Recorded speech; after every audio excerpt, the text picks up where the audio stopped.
MX as the shoot your shot league. You do expect higher performances and better things from Club Americas, but it's the inconsistencies. Isn't this inconsistent though? I will maintain that the U.S. men's national team came out to the knockout round despite terrible coaching. Like, they have a student discount maybe to go to Pumas games? Like, they got it, right? No. To take that next step, I think it's still undisputed that you have to go to Europe. He's going to be on the ground for the majority of the time. No, look back at highlights. That's the Christian Pulisic treatment, though. Same. We're going to have to stop this. We're going to start arguing on this podcast, aren't we? Hi, and welcome back to another episode of the Real Futbol Show. As always, I'm Lizzie, U.S. editor over at 90 Min, covering all U.S. sports, soccer, everything, with my co-host Gino. How are you?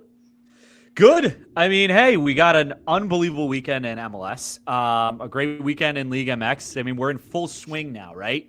So soccer everywhere in North America. And, I mean, how could you hate on that, right? No, we're back officially. MLS kicked off on Saturday, February 25th. We saw the new coverage over at Apple. And Liga MX, as always, is amid the 2023 clausura. So we are in full swing, an action-packed game and podcast. Yeah. What do you want to go through first? I say we go through MLS first. We haven't had any MLS talk on the podcast, really. So let's start with the MLS. I mean, you mentioned Apple TV. I think that's what we should hit on first here. Let's about the coverage, really. I mean, this is the first time, obviously, everybody who has the season pass has gotten a chance to, if you bought it before, you had a chance to look at a lot of the different content that was on there already. But this was the first production of Apple TV for an MLS game week. And I mean, I don't know about you. Overall, I thought they did a pretty solid job. I mean, what were your thoughts on it? Yeah, so I want to start before with all the content they uploaded prior to kickoff. And I said this on Twitter too. I thought it was phenomenal to watch the team previews and watch the amount of growth this league has gone through in the past 30 years. I mean, we take note of the recent changes, and obviously as years go by, there's little things here and there that are adjusted. But if we go back to the beginning, 10 teams, and now we're looking at our 30th expansion team, as Don Garber said, they're looking at several markets and franchises. So it's absolutely insane. And watching those team previews made me emotional, really, to hear these stories, understand the people, understand the fans and the players that are behind just these amazing clubs. So before getting into the game, I kind of hyped up on Saturday. I sat down for like 3-4 hours, just watched it all. There's some phenomenal shows and series on this MLS season pass on Apple.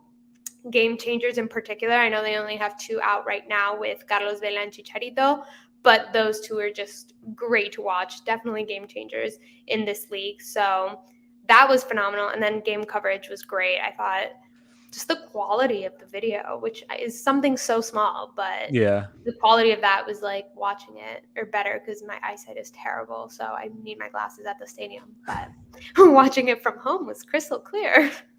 No, yeah, I thought it was great. I thought they did a really, really good job. I think from a production standpoint, it was more like they didn't reinvent the wheel, which I thought was great. They didn't try and do something new, which was great. So that's huge. Love that. And, I thought MLS 360 is what I watched on Saturday. I don't know about you, but I really enjoyed that coverage as well. I felt, from a talent standpoint, the first hour or so was a little, they took some getting used to, right? Because these are new guys working together, and it took some time to get a little chemistry. And I know people don't like him as much, but I thought when Taylor Twellman came on, it really picked up, and the show really took off from there.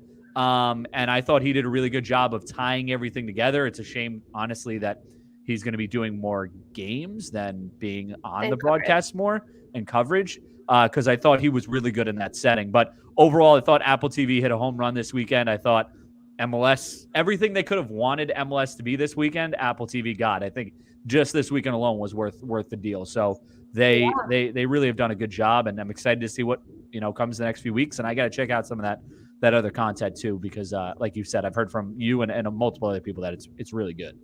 It's great. I particularly didn't watch MLS 360. I tend to lean towards the actual games more than the action pieces. And I make fun of like NFL Red Zone too. I don't understand it. I'm not a fan of that. But as you said, they didn't. That's the thing. I love NFL Red Zone. I live for NFL Red Zone. Me and my friends watch, and we would in college. We would watch NFL Red Zone, like wouldn't move for like 7 hours. We just sit there. I can't do that. I need to watch the game. Like I don't just care about the goal. I want to know what's going on, how they're playing, the vibe, the players, especially this weekend. I wanted to know how players were getting adjusted with new teammates. And I know that obviously a lot of roster changes, but I just wanted to know how everyone was doing. I don't care about like just the goals. So 360 might be a phenomenal show. I'm just not the target audience.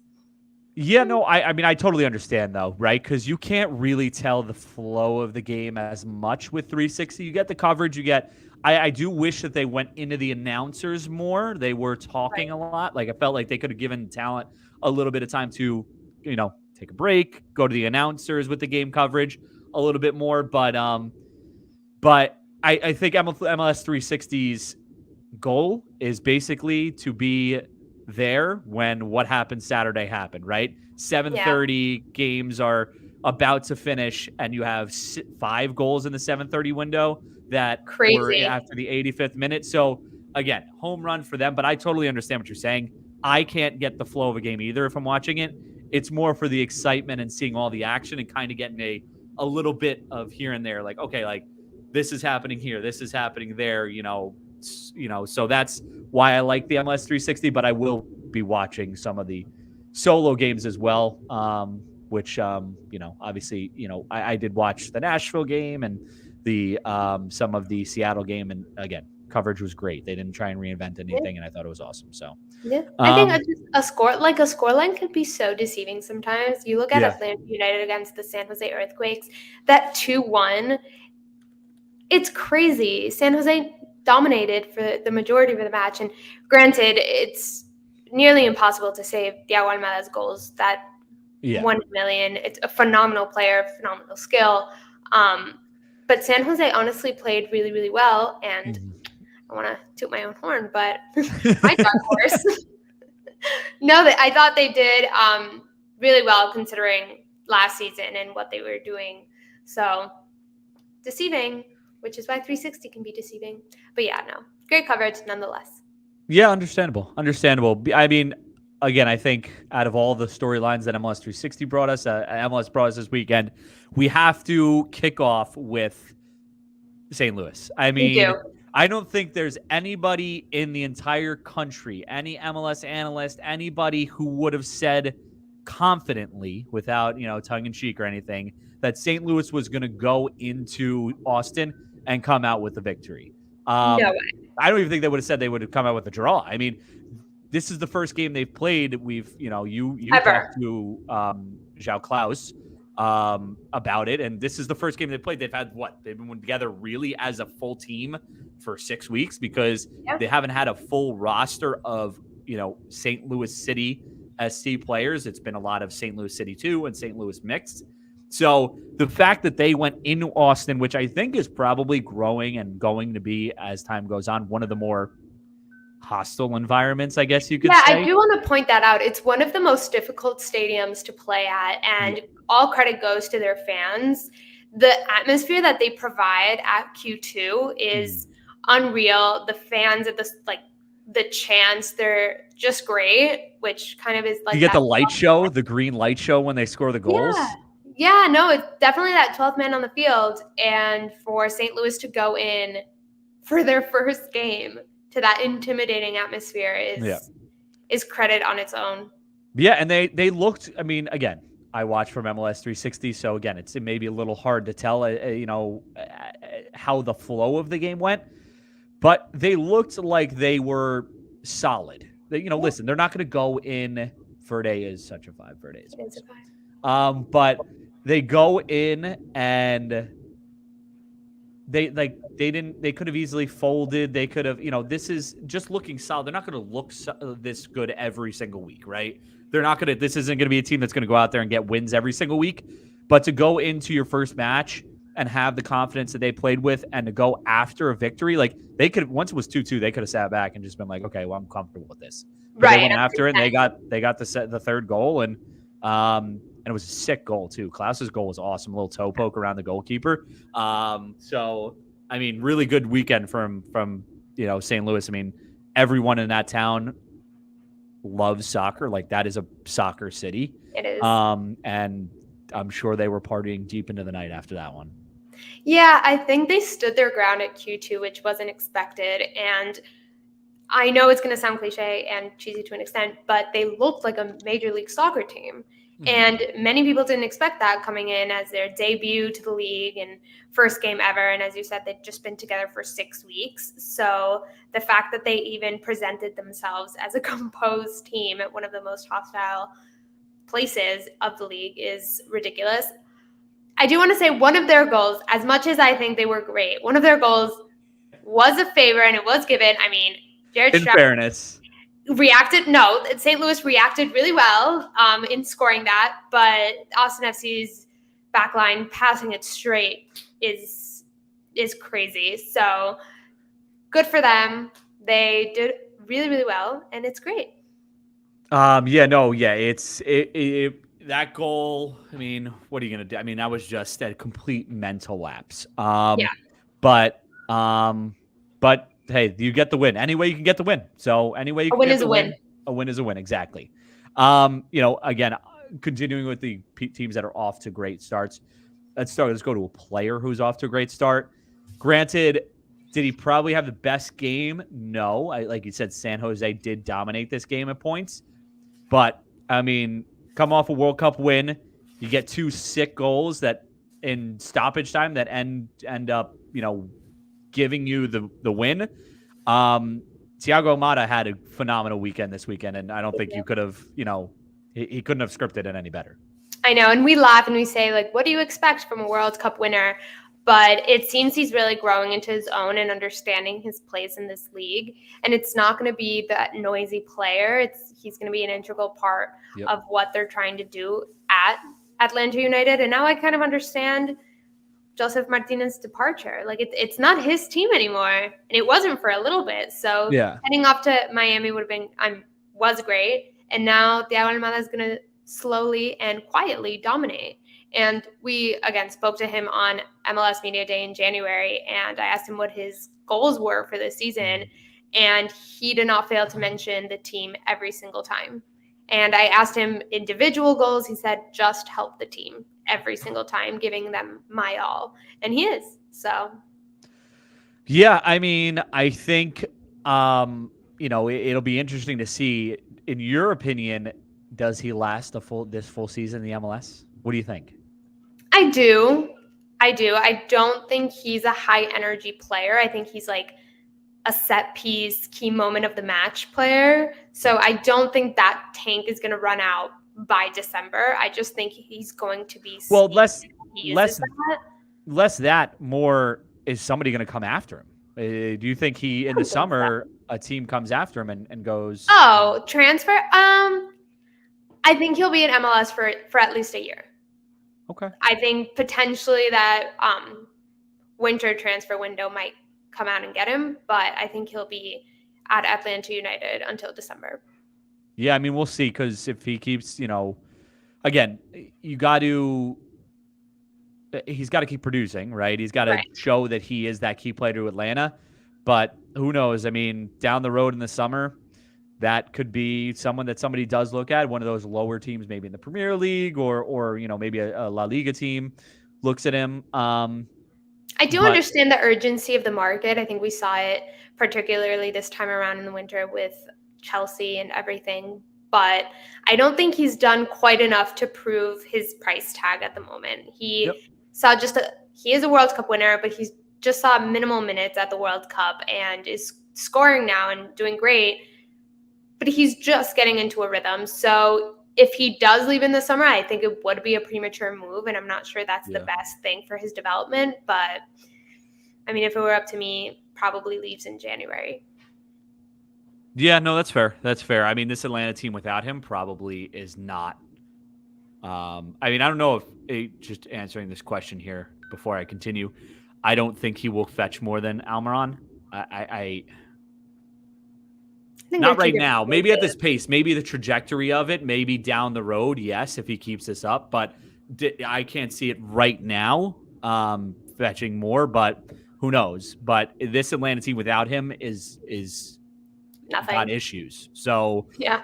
if he does With leave him, in it the had summer, issues. and that's why the price tag will be so Yeah. big and Yeah. probably at this moment too much for any team to take a chance on. We talked about key players. We talked about Thiago Almada. Obviously, there were a couple injuries this past week, not even just including the weekend, the past week. Chicharito down midweek. Insigne down in the middle of Toronto's first match. I think there were a couple other that I'm missing that maybe you can keep up with here, Lizzie. But two major injuries, that could really affect these teams at the beginning of the season. Yeah, and Chicharito announced on his Twitch channel last night that he's out for 2 to 5 weeks, so that would be a month without him in the beginning of the season. Now, LA Galaxy does have some other figures, and I would love to see Efrain Alvarez, for example, come in and set the pace, but it's definitely a huge loss for LA Galaxy not to have Chicha out on the field, especially with the rhythm that he was establishing last season. I still think he has a lot within him to make an impact. Hamstring injuries, though, are difficult. A relapse is likely or it's finicky. So I'm hesitant to say that it'll just be 1 month of the season. Who knows? I think he has to be careful.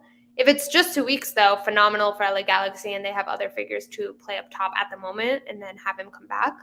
As you said, there's a lot of other injuries. We saw Julio Cascante from Austin FC has nearly been put on the season-ending injury list. He will be reevaluated in about 8 weeks, but at the moment his timeline to return is indefinite by Josh Wolf's standards. So we don't know there. Diego Rubio from Colorado Rapids, he's also out. Alan Pulido had a bit of a relapse and remains within the questionable standard by Sporting Kansas City. He was expected to make at least the bench for the season opener against the Portland Timbers. We know that he didn't. So that is, again, extremely disappointing for Sporting Kansas City, who continues to struggle with their DPs. Mm-hmm. So many injuries to Pierre Vermees's roster, which we know last season played a huge role in their decline. So I hope for their sake it doesn't happen again or they're back pretty soon, but we don't know. And I mean, you said Insigne coming off of the field at Audi Field during the game against DC United was a huge signal to Toronto FC that they're in trouble. Luckily, they strengthened their roster in other areas, but going this season without Lorenzo Insigne would be unthinkable, especially for Bob Bradley. Unthinkable. Yeah, that would be like a huge loss for Toronto, I think. You saw how important he was last season, even. And obviously the two Italians, Bernardeschi and him, both are integral parts of that Toronto team. A Toronto team who, like you said, I mean, they have pieces, have made the team a little bit better, but like without your key players, basically your key scorer, that's a big loss. So a lot of big injuries in MLS, but hey, I mean, I'm sure these teams would rather get it out of the way now than later. I guess, got to deal with it for right now, but yeah, it's going to be interesting to see how long Chicharito's out. I agree. Hamstring injuries are finicky, but we'll see. Now, we'll wrap it up here with, before we get to Liga MX coverage. In your opinion, Lizzie, who had the best weekend? St. Louis, I think, had the best weekend. They flew it out of the water. They shocked their own supporters. I think they even shocked themselves with the victory at Q2. So I would say definitely St. Louis, and to a certain extent, DC United. They deserved the win. It was hard fought. I thought it was endearing that it wasn't Christian Benteke to get that game winner, and it was homegrown players and players making their debut like Matthews Klitsch. So great on them. They deserve it. Last season, I'd hope to say, is an anomaly to what the team can create. Wayne Rooney, we haven't really seen him a full season with DC United at Major League Soccer, so beyond obviously coming in as a player. So maybe his leadership might work to their advantage. It's crazy to know their progress they've gone through. Bless you. Thank you. It's crazy to see where they started last season to where they are now, but I hope they keep up this momentum. I know personally the team has grit, and they'll keep working hard and fighting. Just sometimes you need a little bit of luck, and I think they had it this weekend. So both of them, great weekend. See, you took the easy ones. I did. I'm sorry. So I'll take Seattle. I think obviously they had a tough week or tough year last year, right?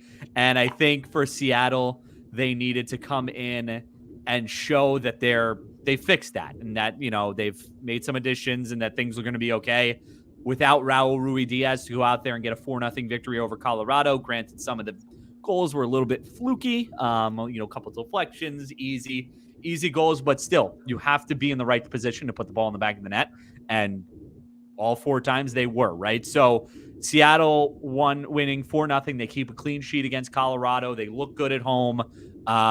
It's good signs for them moving forward that they're back, and MLS should be on notice.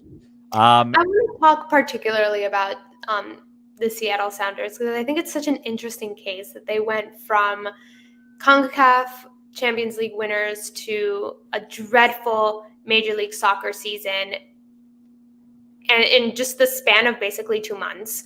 So we spoke to Christian Roldan and we asked him what was going on, and he basically just said that the team could not recover from the emotional roller coaster of what was going on beyond Major League Soccer. And first of all, I think that's very interesting in and of itself. But I want to go specifically into a team's depth, and I think Major League Soccer teams struggle with that. Obviously, in Europe, we know there's simultaneous competitions and tournaments. You have not only what would be the equivalent of US Cup, but you have Champions League, Europa League. You just have so many competitions going on at the same time that you build a roster knowing that you have to have turnover. And Major League Soccer, prior to these last couple seasons, were a one-tournament team. Mm-hmm. And now we're seeing teams struggle as they compete in the US Cup, in the CONCACAF Champions League, and Major League Soccer. And now with the inclusion of Leagues Cup and an extended playoff season, I just don't know how these teams are going to manage that. And the Seattle Sounders are the perfect case study. I don't think these teams will manage that. I think we're going to see some break. Yeah, it's hard. I mean, we see it with players abroad. I mean, it's the same thing. I mean, it's just because they've been playing it for longer doesn't mean that the European players are having any easier time with the amount of games on the schedule. Obviously, COVID had a major impact on that as well. So definitely going to be interesting to see how these teams now handle as a whole these 4 different trophies that you're now fighting for. So will be interesting. And then finally wrap it up. Worst weekend, in your opinion? Ooh. I want to go with the Colorado Rapids. Beyond just obviously losing and having 4 goals scored on you, losing Diego Rubio, I think, is just a huge hit. And it's not a particularly glamorous team on its own. It's pretty mediocre. So being hit pretty hard that opening weekend when you're trying to convince people to believe in you it's just a huge bummer. Really, it's just not the vibe. Yeah, I mean, and they have a lot of players on that team that they need to be they're taking risks on. So that's going to be interesting for them to see how that all pans out. In my personal opinion, the worst weekend, I'm going to stay away from teams and I'm going to go to fans. I think the LA fans as a whole had the worst weekend this weekend because you look forward to this amazing matchup at the Rose Bowl. 70,000 had already bought tickets. And it gets canceled, and not only does it get canceled, they have a blizzard warning for the first time in LA since 1989. They're dealing with all this other stuff. It's I'm sure they just wanted some soccer. They just wanted to watch their teams battle it out on the pitch. LA Galaxy fans maybe a little less upset about it because Chicharito obviously out and wasn't going to play in this Well, one. I would say more. Like, I would say I think they're the biggest losers out of all the fans. They lost a key player. LAFC is just like, we'll play next weekend, and July 4th is right around the corner, and we're fine. LA Galaxy is like, okay, well, what do we do now? But with these key players, or with these games, I should say, like, you want the key players for the key games, for the big games, right? When you're in a rivalry match, you don't want a team, and LAFC probably feels the same way. They don't want LA Galaxy to come out and say like, oh, well, they only beat us because we didn't have Chicharito, So we're going to get July 4th. We're going to get it. We're going to get a nice matchup, July 4th, some footy on America's birthday. I mean, in the Rose Bowl, can't get better than that. I know, and they face each other quite a few times this year. Yeah. Their first matchup is April 16th, and then obviously July 4th. And my absolute favorite, they're playing September 16th, Mexican Independence Day, LAFC versus LA Galaxy, a Mexican battle between Carlos Vela and Chicharito. So that is just phenomenal. Terrific marketing by the MLS. Great job. They really did a good job. They're really getting the most out of these games. All right, that about wraps it up for MLS. We are going to head over to Liga MX, which Lizzie, you will take the head on this one. But before we go there, I want to mention we're going to be doing a Twitter Spaces to preview the upcoming week tomorrow. So stay tuned for that. Make sure the Twitter account is right below my face. So make sure you catch us there tomorrow. Yeah.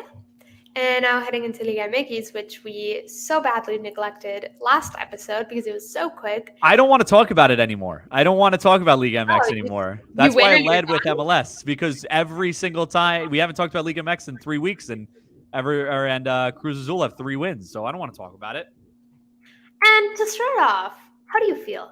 I feel great. I mean, I watched them. I watched the game this past weekend. Okay. And they looked good. I mean, defensively, they were solid. There wasn't really any good chances for Juarez the entire match. I can't really pick one out off the top of my head. They had a lot of, good attacks. Juarez controlled a lot of possession at points, but didn't really do anything with it. So that was good. Crossing still needs improvement. Antuna going out and possibly, we don't know. I don't know the situation off the top of my head right now. I'd have to look it up, but that could possibly be a big blow. But the crossing needs some work. But if it weren't for a couple of, key saves or key deflections, this game could have been 3-0, 4-0. So, yeah, I mean, congratulations to you. You finally are winning, at least one way or another. Everton's losing right now, though, so don't worry. Yeah, okay, that's great. Thanks. Needed that. You have a new head coach, finally, Tuca Ferretti. We know that was quite a bit of chaos on his arrival. For those who don't know or haven't seen that viral video, he arrived at the airport at Mexico City and went straight to grab a cab. He had said that because he's not employed by the team quite yet, that he didn't want a whole big thing or a car sent in his name. He just wanted to get there on his own and pay his way. And he did, and it became this whole big thing, and people were taking pictures, and he was saying declarations. It was just in the most Liga MX Tuca Ferretti fashion. So that was great. I personally think the social media team should have transitioned that into announcing the signing or his appointment with a taxi. But I think that would have been great. Yeah, that would have been hilarious, but they didn't. But he's there nonetheless. The first couple of games, he didn't actually lead from the sideline. I think he kind of let the assistant coach take over because he will be part of his coaching staff. So I think it was like a sign of respect. So that was great. But his impact is making its way. They're winning. They're doing great. Up on the table, I know it's just mid-tournament, so one win can definitely alter results drastically. But they're doing I mean, what good. did I say? The last time we talked about Cruz Azul, I said, okay, like, who knows? Maybe the next time we talk, Cruz Azul will win 3 games in a row and they'll be in a playoff spot. And that's where they are right now. So I'll take it. I'm cool with it. Right now, it's been better than the first 5 weeks were. We're going into week 10, right? So, we got some games to figure it out. Maybe we'll get a little bit more mid-table, and then we'll assert our dominance in the playoffs. I mean, ideally would be top 4 to get that bye week, but... No, we don't need that. We want to play more. Oh, you're too good? Too good. We want to play more Oh, games. okay. Fascinating. That's excellent point to take. You know who's too good? Club America. They remain unbeaten this season. Granted, it's debatable. a lot of draws, but we'll take it. They last weekend drew 2-2 against Atlas, and it was phenomenal and yet concerning because the defense once again struggles. But unbeaten is a great title to take. Unbeaten's great, but we lost 4 games and we're only 6-7 points behind you. So, I mean, anything could change. We haven't played you guys yet either. So we haven't, but last time that happened, it was historic, and you had to fire your manager because it was 7-0. We literally ran out of fireworks because we were scoring too much. No, trust me. Cruz Azul. This is a different Cruz Azul team than I've seen in the past. Trust me. And I would have experience. I obviously have been a Cruz Azul fan for many, many years. This is a different Cruz Azul. I thought you were going to say many, many days. Many, many days, many, many years, months, whatever it is. This is a different Cruz Azul team. Trust me. Okay. I mean, the effort's there. They're gonna listen. We're gonna be fine. 6 points against Club America. Give them 2 losses. We'll be in like a playoff spot. We'll be in like the top 4, basically, almost. Basically, almost. That's exactly how math works. I'm so proud of you there. So math is hard. Math is hard. There's a reason I went into journalism. Yes, same. Can't do numbers. But let's transition over to a more concerning team and subject. Tigres is in just a weird place right now. They're doing great. It's just we know Diego Lainez is not playing. Biggest concern of the Mexican national team. They're obviously still looking for a head coach. Chima Ruiz is just not cutting it. Obviously, we know there's rumors of Tata Martino's possible return to Mexico. Your thoughts on it all? Yeah, I mean, the Lainez situation is concerning, right? Because, I mean, how many times are we going to have him transferred to a different club and him not get starting minutes, you know? Like, that's a problem. And this is a kid who clearly has the talent to be, like, a top-level Mexican player. Yeah. But if he's not, like, there's clearly a problem there. Maybe it's attitude-wise, but there's clearly a problem there, and there's clearly a reason he's not getting starting time at any of these places. Like, he was at Braga before this and Real Betis before that, right? I mean, those aren't clubs that are bringing in top-level players. Like, those are teams where a player of his talent should be able to get starting minutes in games. Like, and I do want to also mention the Mexican national team because he didn't even make the World Cup roster. Yeah. He didn't see starting minutes in the games leading up to it and then was obviously cut.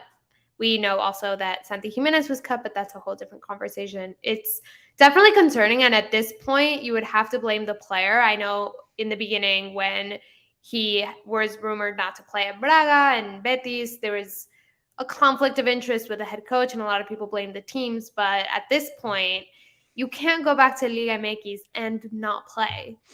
Yeah. That was really, I think, like that's last resort where that's the reason for the move, right? I mean, yeah, well, he's still with Real Betis. He ended the loan spell at Braga earlier, like months early. They terminated the loan spell, and he wasn't really in Real Betis' future plans at the moment. So they accorded with Tigres for a possible return, and he's back at Liga MX, and he's still not seeing time.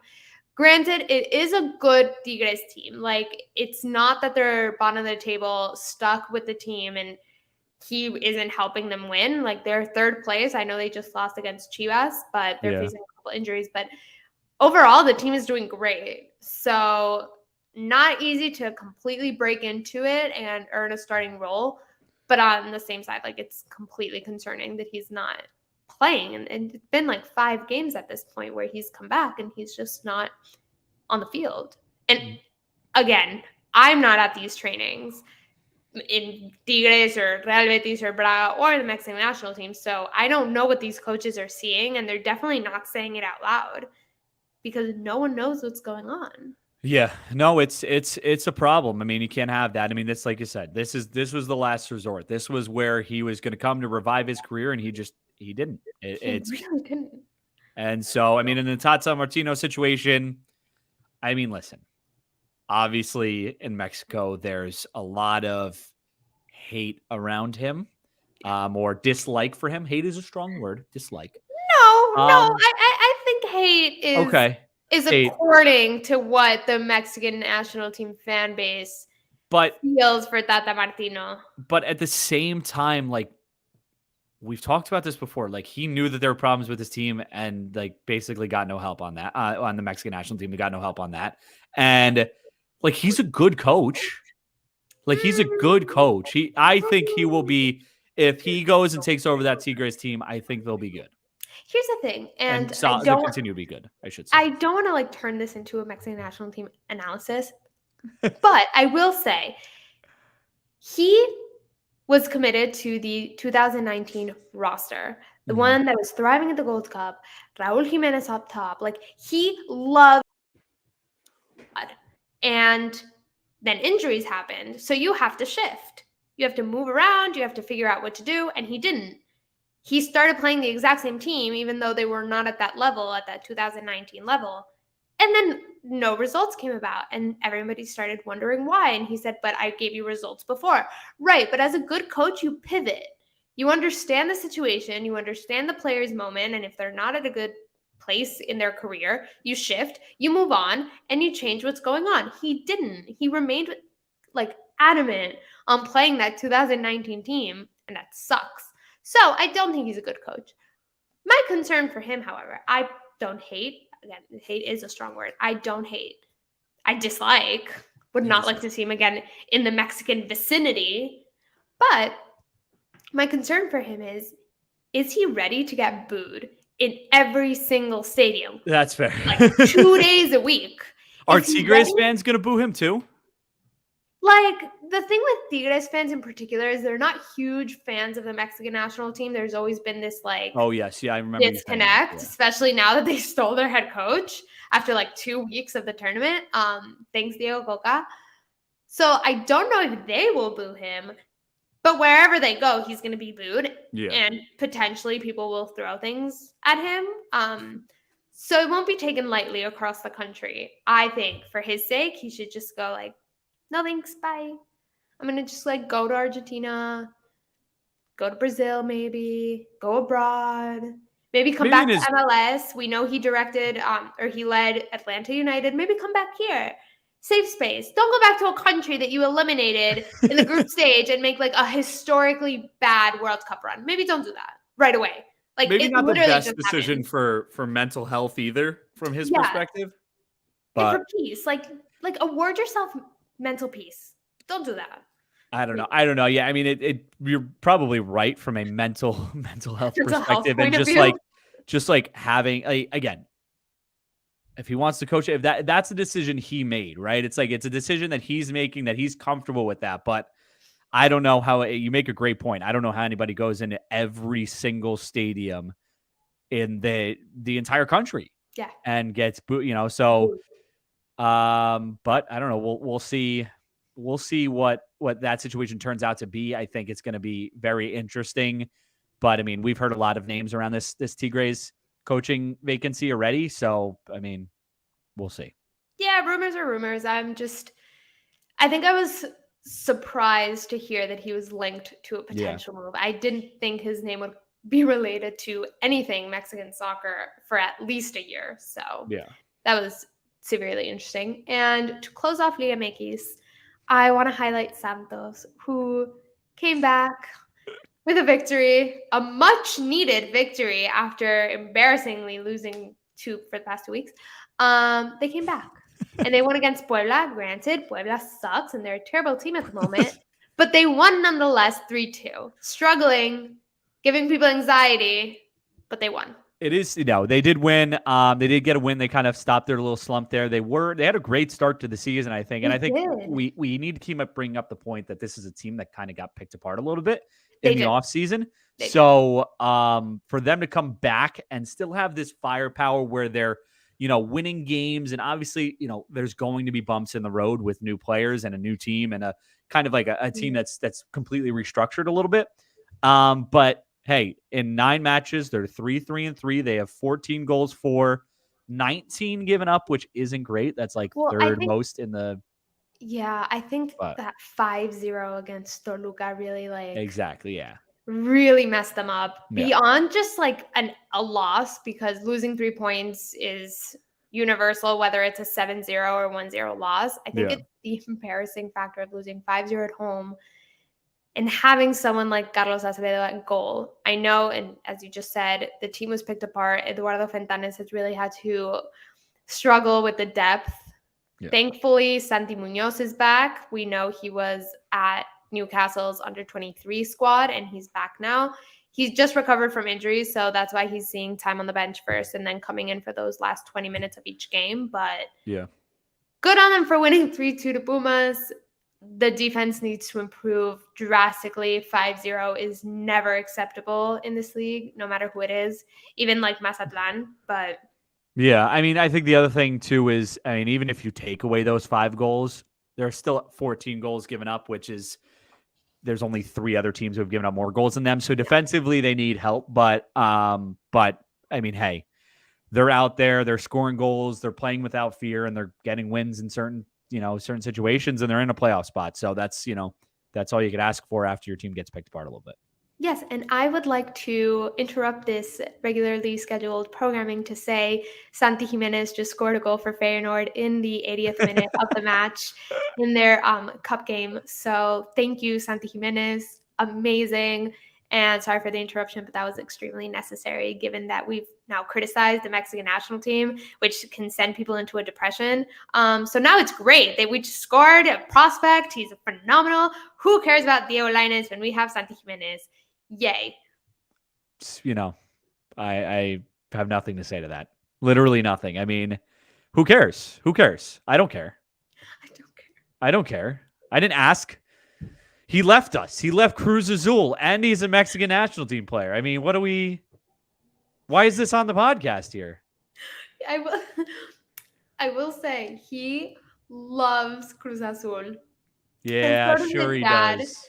And so does his dad. They both played. I think there was like a brief point in time where they coincided at Cruz Azul, and it was like father and son on the sidelines, like they were about to like sub into the game together. I don't think it was a league game. I don't remember what it was, but that family does love Cruz Azul, so you should love them. I do love them, but at the same time. But they're ours. Why are we talking about Americans? I feel like we should talk about them. Oh, no. Well, you guys don't have a sporting director. You still don't have We're taking our time. Is that smart? Yes. Why? Because we have 4 years. You have a game in 20 days. I don't care about the games in 20 days. I care about the games in 4 years. Game in 20 days.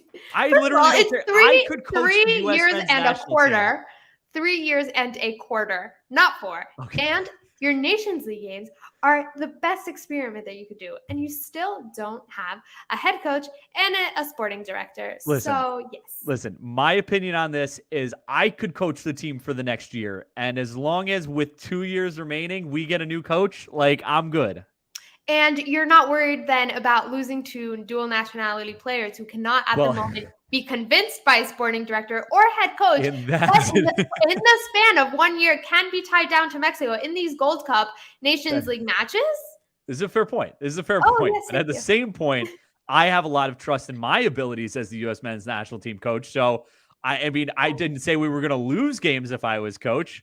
I think I could get these guys on our team. So players. I don't know. We'll find somebody, Anthony Hudson, give me the job. I got it. I'll take care of it. Okay. I will get the U.S. men's national team players. I'll get those due nationals ready to go. Okay, we'll miss you on this podcast then. Good luck. Oh, come on. I'll be a guest. Have so much fun. Have so much fun. Have the best time. I will not be rooting for you, but I hope you have a fun time. That's unfortunate. That's unfortunate. Yeah, so sad. So that's about wraps it up. We will be coming back, obviously, next week to talk more MLS as match day 2 comes about. Liga MX. After that, we'll be covering All Nations League. So stay tuned. Subscribe to our YouTube channel, 90min US, Instagram, Twitter, we're everywhere. Personal tags and 90min US. Obviously, 90minus.com. I mean, 90min.com/US as well. So stay tuned. We will be back. Thank you, Santi Jimenez, for ending this on a high note. We'll be back. The US Thanks is for the best. listening. The US is the best. No, I'm sorry, we can't hear you.